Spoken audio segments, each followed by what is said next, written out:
یا ایہا الذین آمنوا ادخلوا فی السلم کافہ آمنت باللہ صدق اللہ مولانا العظیم۔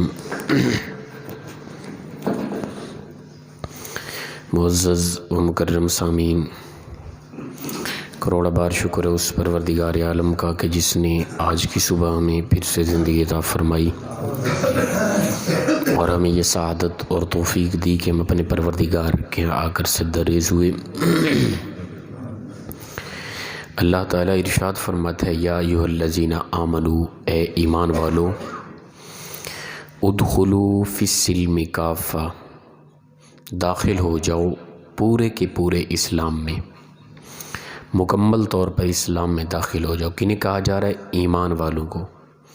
فرمایا یا ایھا الذین آمنوا، اے ایمان والو تم پورے کے پورے اسلام میں داخل ہو جاؤ۔ پتہ چلا کہ ایمان والے اور مکمل داخل نہ ہو اسلام میں یہ ممکن ہے، کیونکہ ایمان والوں کو خطاب کیا جا رہا ہے، اے ایمان والو تم پورے کے پورے اسلام میں داخل ہو جاؤ۔ وَلَا تَتَّبِعُوا خُطُوَاتِ الشَّيْطَانِ، اور شیطان کے قدموں کی پیروی نہ کرو۔ إِنَّهُ لَكُمْ عَدُوٌّ مُّبِينٌ، بے شک وہ تمہارا کھلم کھلا دشمن ہے۔ ایمان والا ہو پورا اسلام میں داخل نہ ہو یہ ممکن ہے، شیطان کے قدموں پر چل رہا ہو یہ ممکن ہے۔ تو اللہ فرماتا ہے اے ایمان والو، ایمان کا دعویٰ کرنے والو، مومنو، تم پورے کے پورے اسلام میں داخل ہو جاؤ، شیطان کے قدموں کی پیروی نہ کرو، شیطان کے راستے میں نہ چلو۔ کیوں؟ اس لیے إِنَّهُ لَكُمْ عَدُوٌّ مُّبِينٌ، وہ تمہارا کھلم کھلا دشمن ہے۔ اسلام میں مومن ہو اور اسلام میں وہ کس طرح پورا ہے مومن، پھر وہ اسلام میں پورا پورا کس طرح داخل ہو؟ اصل اس کا شان نزول اس طرح ہے کہ مدینہ کے اندر کچھ یہودی تھے، ان میں سے ایک بہت بڑے جلیل القدر صحابی حضرت عبداللہ بن سلام، قبل از اسلام یہ یہودی تھے۔ جب اسلام لے آئے تو اس کے بعد کچھ ایسی باتیں تھیں جو پچھلے ادیان میں تھی، ان کو وہ لے کر ان پر بھی عمل کرتے تھے۔ مثال کے طور پہ ہفتے کے دن کا ادب و احترام کرتے، ہفتے والے دن کوئی شکار نہیں کرتے تھے۔ اصل وہ کہتے تھے کہ ہفتے والے دن شکار کرنا کوئی اسلام میں لازم تو ہے نہیں نا، مباح ہے، جائز ہے، لیکن تورات کے اندر ہفتے والے دن شکار کرنا حرام ہے، تو لہٰذا تورات کے اندر حرام ہے، اسلام میں جائز ہے، کوئی کرے تو کوئی گناہ نہیں ہے، نہ کرے تو بھی کوئی گناہ نہیں ہے، لیکن تورات کے اندر یہ حرام ہے، تو لہٰذا میں ہفتے والے دن نہیں کروں گا۔ اسلام میں آنے کے باوجود بھی یہ طبیعت تھی، اور بھی کوئی اس طرح کے معاملات تھے۔ اللہ نے فرمایا یا ایھا الذین آمنوا، اے ایمان لے کر آنے والو، ادخلوا فی السلم کافہ، پورے کے پورے اسلام میں داخل ہو جاؤ۔ پچھلے جو دین تھے ان میں سے اگر کوئی باتیں لوگے تو تم اسلام میں مکمل داخل نہیں ہوئے پھر، اور کوئی بھی اسلام کا پہلو ایسا جو تمہاری زندگی سے چھوٹا ہوا ہے، تمہیں علم بھی ہے، تو تم مکمل اسلام میں داخل نہیں ہو۔ ہم دیکھیں اپنی زندگیوں کے اندر بہت سے ایسے معاملات ہیں کہ ہم ان سے بالکل دور ہیں، اور حالانکہ وہ عین اسلام ہے،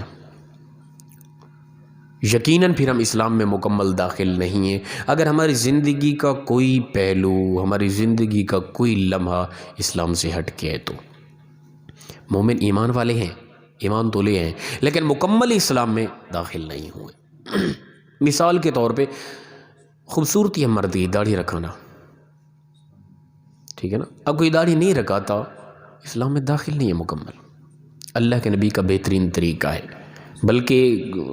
بلکہ یہ تو اجماع ہے نا اس پہ امت کا کہ داڑھی مطلق رکھنا واجب ہے، مقدار داڑھی نہیں، داڑھی رکھنا واجب ہے، مرد کی یہ زینت ہے۔ عورت ذات کبھی بھی اپنا سر کے بال بالکل نہیں کٹائے گی، کیوں؟ عورت کی زینت ہے نا وہ، مرد کی زینت داڑھی تھی، مرد نے عورت کا انداز اپنانا شروع کر دیا۔ خوبصورتی ہے داڑھی کے اندر، وہ مرد ہی لگتا ہے جس کے چہرے پہ داڑھی ہو، اس کے اندر حسن نہیں ہے۔ میں کہتا ہوں کہ کوئی کہے کہ داڑھی میں حسن نہیں ہے، خدا کی عزت کی قسم اللہ کے نبی کی داڑھی بھی تھی، اور کائنات میں اللہ کے نبی جیسا خوبصورت کوئی نہ پیدا ہوا ہے نہ ہوگا۔ اگر ہمیں اللہ کے نبی سے پیار ہے تو پھر رسول اللہ صلی اللہ علیہ وسلم کے چہرے پر وہ سجی ہوئی داڑھی ہمیں وہ پیاری کیوں نہیں لگتی؟ فرمایا ادخلوا فی السلم کافہ، پورے کے پورے اسلام میں داخل ہو جاؤ۔ اللہ کے نبی سے اگر تم پیار کرتے ہو تو پھر کیوں ایسے کچھ معاملات ہیں اسلام کے جن سے تم آ رہی ہو، جو تمہیں پسند نہیں ہے، تمہیں کراہت آتی ہے؟ کوئی کہے کہ نہیں نہیں حضرت اس طرح تو نہ کہیں، ہمیں پسند نہیں، پسند ہے بھئی، پسند چیز ہے تو اس کو کیوں کٹا رہے ہو یار؟ یقیناً ناپسند ہے، اگر پسند ہوتی تو ہم کیوں اس طرح کرتے؟ یہ سراسر غلط ہے۔ کوئی کہے نہیں جی حضرت پسند تو ہے ہمیں، بھئی تمہاری پسند بھی ہے، اسلام بھی کہتا ہے، ثواب بھی ہے، مرد کا حسن بھی ہے، مرد کی زینت بھی ہے، پھر بھی نہیں رکھ رہے، پھر کہتے ہو پسند بھی ہے، یہ ہمیں پاگل بنایا جا رہا ہے۔ پھر ایسا نہیں ہے یار، تمہیں پسند ہی نہیں ہے یہ تو خدا کے لیے پورے اسلام میں داخل ہو جائیں۔ ادخلوا فی السلم کافہ۔ اس کے علاوہ جو بھی لباس کا انداز ہو، ٹھیک ہے نا، وہ کس طرح کا لباس ہم نے پہننا ہے، اسلام جو کہتا ہے اٹھنے بیٹھنے کا طریقہ، کھانے پینے کا طریقہ، لین دین کا طریقہ، معاملات کا طریقہ، کوئی تاجر ہے تجارت میں، کوئی کاروباری ہے، کوئی افیسر ہے، جو بندہ جس فیلڈ میں ہے وہ اسلام سے اصول لے گا۔ کائنات کا کوئی بھی ایسا لمحہ نہیں ہے، ایسی فیلڈ نہیں ہے جس میں اسلام رہنمائی نہیں کرتا۔ ہر جگہ پہ، ہر قدم پہ، ہر پہلو پہ، ہر گھڑی، ہر سیکنڈ اسلام تمہیں بتا رہا ہے کہ تم نے فلاں فلاں کرنا ہے۔ تو ہم اس سے اسلام سے رہنمائی نہیں لے رہے تو پھر ہم اسلام میں مکمل داخل نہیں ہیں۔ تو اللہ تعالیٰ یہ سمجھاتا ہے اے ایمان والو، ایمان تو لے آئے ہو، اسلام کو مانتے تو، لیکن اسلام میں پورے پورے داخل ہو جاؤ۔ خوبصورت ہے وہ انسان جو اسلام کو لائک کرتا ہے، مسلمان ہے، مومن ہے، وہ معاشرہ جو بھی کہتا ہے وہ کہتا ہے نہیں جی معاشرے کی کیا حیثیت ہے، اسلام کی حیثیت ہے۔ معاشرے کی کیا وقت ہے، اصل تو اسلام ہے نا، آگے چل کے جو اسلام پر عمل کیا وہی ہمارے کام آنا ہے نا۔ تو بہترین طبیعت ہے اس انسان کی جو معاشرے کو بالکل پس پشت کر کے اسلام کو لائک کرتا ہے، اسلام جو کہتا ہے اسی طرح چل رہا ہے، وہ کمال کا ہے وہ آدمی۔ تو فرمایا کہ اگر اسلام سے ہٹ کے تم چل رہے ہو تو وَلَا تَتَّبِعُوا خُطُوَاتِ الشَّيْطَانِ، تم شیطان کے قدموں پہ چل رہے ہو، شیطان کی پیروی نہ کرو، اس کے قدموں پہ نہ چلو۔ اِنَّهُ لَكُمْ عَدُوٌّ مُبِينٌ، یقیناً بے شک وہ کھلم کھلا تمہارا دشمن ہے۔ وہ چاہتا ہے نہیں اس چیز میں حسن ہے، اس چیز میں حسن ہے، فلاں سٹائل کر لو، فلاں کر لو، فلاں کر، وہ کہتا ہے اور وہ پوری کوشش کرتا ہے، اور کمال ہے اس انسان کی کہ وہ اسی کے راستے پہ چل رہا ہے۔ اسلام اسے پسند نہ آیا، مومن تو ہو گیا، مسلمان تو ہو گیا، کئی پہلو ایسے اسلام کے جو اسے نہ پسند آئے، یہ پورا اسلام میں داخل ہونا نہیں ہے۔ تو اللہ تعالیٰ یہی سمجھا رہا ہے، فرمایا فَإِن زَلَلْتُم مِّن بَعْدِ مَا جَاءَتْكُمُ الْبَيِّنَاتُ، بس یہ کہ پھر بھی وہ اس کے بعد کہ اس کے بعد کھلم کھلا واضح نشانی آ چکی، پھر بھی وہ سرکشی کرتا ہے۔ واضح ہو چکا سب کچھ، یہ حقیقت ہے، اور یقین ہو چکا کہ مرنا ہے، مرنے کے بعد اس معاملات کے بارے پوچھا جانا ہے، پھر بھی وہ سرکشی کرتا ہے۔ زللتم، پھر بھی وہ عجیب طرح کی طبیعت رکھتا ہے۔ فَاعْلَمُوا، پس جان لو، ان اللہ عزیز حکیم، اللہ غالب حکمت والا ہے، وہ غالب ہے، وہی طاقت والا ہے۔ تو وہ جو کہتا ہے اسی کی مانو، نہیں مانو گے تو جب تک تمہاری زندگی ہے اپنی من مانی کر رہے ہو، اپنی مرضی کر رہے ہو، خرمست ہو گئے ہو، مرنے کے بعد اس نے تم سے پوچھنا ہے کہ تم کیا کر کے۔ هل ينظرون الا ان ياتيهم الله في ظلل من الغمام، کیا هل ينظرون، کیا دیکھنا چاہتے ہیں وہ، یہ کہ آئے ان کے پاس اللہ کی طرف سے عذاب بادلوں کی سائے کی مثل؟ کیا وہ کیا چاہتے ہیں کہ جو جس طرح وہ چل رہے ہیں، جو کر رہے ہیں، وہ کیا چاہتے ہیں کہ عذاب اچانک بادلوں کے سائے کی طرح ان پر عذاب آ کے ٹوٹ پڑے، پھر انہیں سمجھ لگے گی؟ تو یہ ایک سمجھانے کا طریقہ ہے۔ فرمایا ایسا نہ کرو، والملائکہ، اور فرشتے چل کے آئیں، وقضی الامر، اور اللہ تعالیٰ کا فیصلہ آ جائے ان کے پاس، کیا کر دے پروردگار فیصلہ ان کے معاملے کے اندر، پھر انہیں سمجھ آئے گی۔ بھئی پروردگار تمہیں سمجھا رہے بار بار، چھوٹے چھوٹے معاملات کو پس پشت نہ کرو، اسلام کو دیکھو، اسلام کے مطابق اپنی طبیعتوں کو بدل لو۔ نہیں تم کہتے ہو کہ دیکھا جائے گا، کچھ نہیں ہوگا، دیکھا جائے گا، ایسا بھی نہیں ہے۔ اگر اللہ کی ذات ناراض ہو گئی تو پھر دیکھا نہیں جائے گا، تو اس طرح کا ماحول ہوگا۔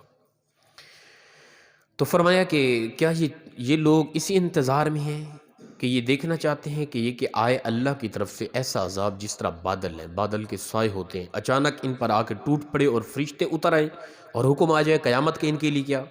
وَإِلَى اللَّهِ تُرْجَعُ الْأُمُورِ، اور اللہ کی طرف تمہارے تمام کے تمام معاملات لوٹائے جائیں گے۔ تو لہٰذا ہم اس معاملات میں غور کریں، فکر کریں، سوچیں کہ ہماری زندگی کا کوئی ایسا پہلو، ایسا لمحہ ہے تو نہیں جو اسلام سے ہٹ کے ہو؟ اگر ہے تو وہ کیوں ہے؟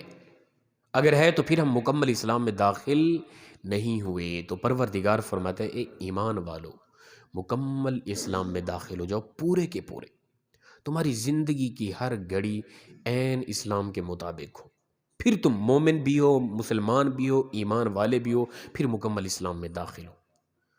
پھر جب تمہاری اس طرح کی زندگی ہوگی، پھر دنیا، آخرت، معاشر، قبر، حشر سکون کی ہے تمہارے لیے، اطمینان ہے، اس میں آرام ہے، تمہیں کوئی پریشانی نہیں۔ اگر ایسا نہیں کرو گے، کھلم کھلا تم شیطان کی پیروی کرو گے اور وہ کھلم کھلا تمہارا دشمن ہے، اور یقیناً سب کچھ واضح ہونے کے باوجود بھی تم سرکشی کرتے رہے اور تم یہی چاہتے ہو کہ کیا اچانک ایسا عذاب ہے کہ وہ تمہیں بادلوں کے سائے کی طرح نظر آئے اور فرشتے تمہارے سامنے اتر آئیں، پھر تمہیں سمجھ آئے گی، پھر مانو گے؟ فرمایا دیکھ لو کہ ان قریب تمہارا ہر معاملہ اللہ کی طرف لوٹایا جانا ہے، اس کی طرف تم کھڑے ہونے والے ہو، جمع ہونے والے ہو۔ پھر وہ تم سے پوچھے گا انسان بتا کیا کیا کر کے آیا دنیا کے اندر۔ اللہ پاک ہم سب کو عمل کی توفیق عطا فرمائے۔ وآخر دعوانا الحمدللہ۔